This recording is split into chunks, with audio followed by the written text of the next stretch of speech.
Pagi yang hangat menyelimuti padang pasir. Langit bersih seolah turut menjaga seorang anak kecil yang duduk diam di samping seorang lelaki tua. Anak itu adalah Muhammad kecil dan lelaki tua itu adalah Abdul Muthalib, sang kakek yang begitu mencintainya lebih dari apapun di dunia ini. Sejak sang ayah, Abdullah, meninggal saat Muhammad masih dalam kandungan dan ibunya, Aminah, wafat ketika ia baru berusia 6 tahun, Muhammad menjadi anak yatim piatu. Namun ia tidak pernah merasa benar-benar sendiri, sebab ada seorang lelaki tua yang tak pernah lelah menggenggam tangannya dan mengusap kepalanya dengan kasih sayang yang begitu dalam. Abdul Muthalib adalah pemimpin Quraisy, terpandang dan disegani. Tapi ketika bersama Muhammad, ia berubah menjadi seorang kakek lembut yang tak ragu duduk di atas pasir hanya untuk menemani cucu kecilnya menggambar di tanah.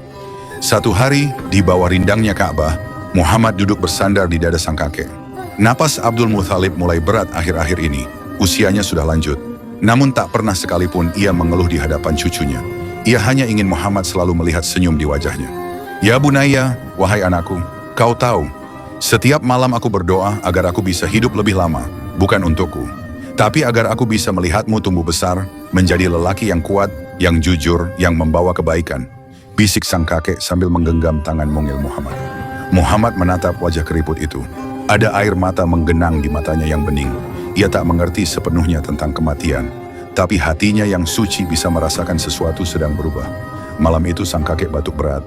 Para pembantunya memanggilkan tabib, namun ia menolak semua perawatan. Ia hanya meminta satu hal, bawakan aku cucuku, bawakan Muhammad.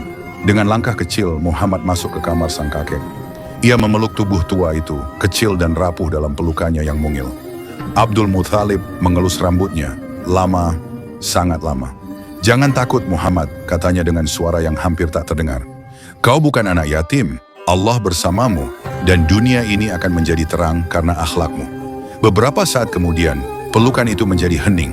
Nafas terakhir dihembuskan. Tapi tangan Abdul Muthalib masih menggenggam erat tangan Muhammad, seakan tak ingin melepaskan. Muhammad tidak menangis. Ia hanya memeluk tubuh itu erat-erat, lebih erat dari sebelumnya. Ia belum tahu bahwa pelukan itu adalah pelukan terakhir dari seseorang yang mencintainya tanpa syarat. Dari malam itu, langit Mekah terasa lebih sunyi.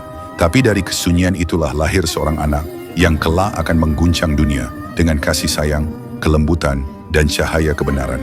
Dan dalam setiap langkahnya, Muhammad kecil selalu mengingat tangan keriput itu, yang dulu menggandengnya menyusuri lorong-lorong Mekah, yang memeluknya hangat dalam malam-malam penuh bintang.